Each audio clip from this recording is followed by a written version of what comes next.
বেরোতে হলেও সেক্ষেত্রে ছাতা, টুপি, সানগ্লাস অবশ্যই ব্যবহার করতে হবে। জল খাওয়ার অভ্যেস গড়ে তুলতে হবে। বাইরে বেরোলে বেশি করে জল খেতে হবে। ডাবের জল বা লেবুর শরবত খেতে পারেন।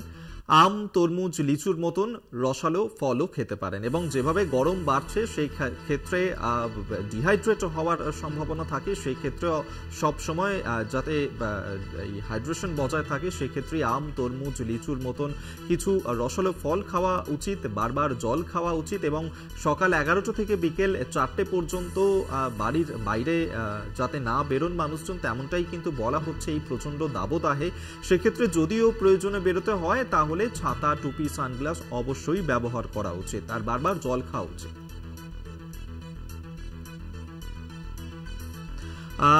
আমরা এই নিয়েই কথা বলবো।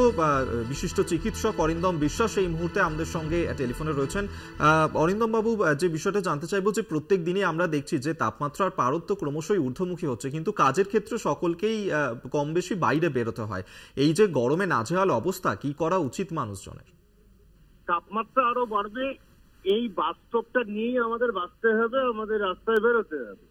1 নম্বর, আমরা সুতির জামা কাপড় হালকা রঙের পরিহিত হয়ে বেরোবো। জল পানটা অতিরিক্ত করব, কারণ আমাদের ডিহাইড্রেশন শরীরে যাতে না হয়। সেইখানে জলের সাথে মানে যে জল খাবো সেটার খনিজ পদার্থ উপস্থিতি যেন থাকে, অর্থাৎ ফলের রস হতে পারে, ORS হতে পারে, বাড়ির বানানো শরবত হতে পারে, আর শাকসবজি যত পারি বেশি খাবো। আর যে জলের জলীয়, যে ফলের মধ্যে জলীয় প্রভাব আছে সেইগুলো বেশি খাবো, অর্থাৎ তরমুজ হতে পারে, মুসম্বি হতে পারে ইত্যাদি। আর যেটা দরকার সেটা হচ্ছে যাদের বাইরে বেরোতে হবেই, যেরকম সাংবাদিক, পুলিশ, সাফাই কর্মী, শ্রমিক, তাদের কিছুক্ষণ বাইরে, কিছুক্ষণ শেডের নিচে বা তারা ছাতা ব্যবহার করা, একটা টুপি পরা, যাতে রোদের তাপটা সরাসরি শরীরে এসে স্পর্শ না করে। এইগুলো যদি আমরা করতে পারি তাহলে ঠিক থাকবো। আর যাদের কাজের একটা সীমিত ক্ষমতা সবার থাকে, সেই ক্ষমতার বাইরে যেন কাজ না করি, এইগুলো যদি আমরা মানতে পারি তাহলে আমি বিশ্বাস করি আমরা ঠিক থাকবো। কিন্তু যে কষ্টটা মানুষকে, যে যন্ত্রণার মধ্যে মানুষ আছে, তাতে নিজেকেই সাবধান রাখতে হবে।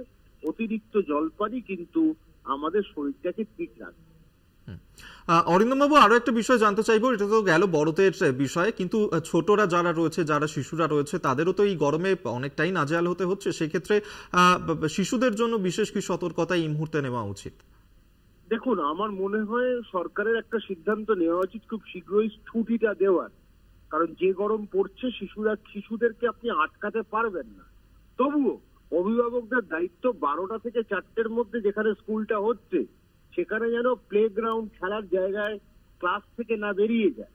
আর একটা স্পেশাল যে সময় দেওয়া, তাদের জলপান করতে দেওয়া বা জলপান করতে যেন কোনো বিধিনিষেধ না থাকে, জলপান করতে দেওয়ার সময়ের বিধিনিষেধ না থাকে। এইগুলো আর অভিভাবকদের দায়িত্ব। যা যদি কোনো শিশুর ঘাম হচ্ছে, ডায়রিয়া হচ্ছে, সঙ্গে সঙ্গে বাড়িতে চিকিৎসা না করে বা গুগল চিকিৎসা না করে যেন সরাসরি চিকিৎসকদের সাথে যোগাযোগ করে এবং যা যা ওষুধ দরকার তা সেই নিদানটা নেন। অরিন্দমবাবু, শেষ প্রশ্ন আপনার কাছে। এই গরমে যারা বাইরে বেরোচ্ছেন অনেক সময় হিট স্ট্রোক হওয়ার সম্ভাবনা থাকে, সেক্ষেত্রে প্রাথমিক পদক্ষেপ কি নেওয়া যেতে পারে যদি কেউ হিট স্ট্রোকে আক্রান্ত হন? দেখুন, হিট স্ট্রোকের ট্রিটমেন্ট কিন্তু হাসপাতালে হবে, রাস্তায় নয়। হিট ক্র্যাম্পস বা হিট এক্সহশন অব্দি আপনি যেতে পারেন, কিন্তু হিট স্ট্রোকের জন্য আপনাকে বরফ জলে ডোবাতে হবে সেই মানুষটাকে। কিন্তু যদি প্রাথমিক চিকিৎসা বলেন, যে বরফ যদি আমরা ব্যবহার করি অ্যাক্সিলায়, অর্থাৎ বগলে বা কুচকিতে, যেখানে বেশি ক্যাপিলারি আছে, তাতে শরীরটা ঠান্ডা হয়। কিন্তু বরফ আপনি পাবেন কোত্থেকে? কোল্ড ড্রিঙ্কসের দোকানের যে বরফ আছে সেটা কতটুকু বরফ? সেই বরফের দোকান থেকে আনতে আনতে ততক্ষণে কিন্তু পেশেন্টের অবস্থা খারাপ হবে। কারণ হিট স্ট্রোক কিন্তু একটা মারণ রোগ। সেইখানে তাকে হাসপাতালে সারা শরীরে তাকে জল দিয়ে জামা কাপড় যা আছে সেটা খুলে পরিষ্কার হাসপাতালে তাকে নিয়ে যাও, তাহলে কিন্তু বাঁচিয়ে দিতে পারবে। নয়তো হিট স্ট্রোক কিন্তু মারণ, বেশি সময় দেবে না। ধন্যবাদ আপনাকে। বিশিষ্ট চিকিৎসক অরিন্দম বিশ্বাস আমাদের সঙ্গে টেলিফোনে ছিলেন।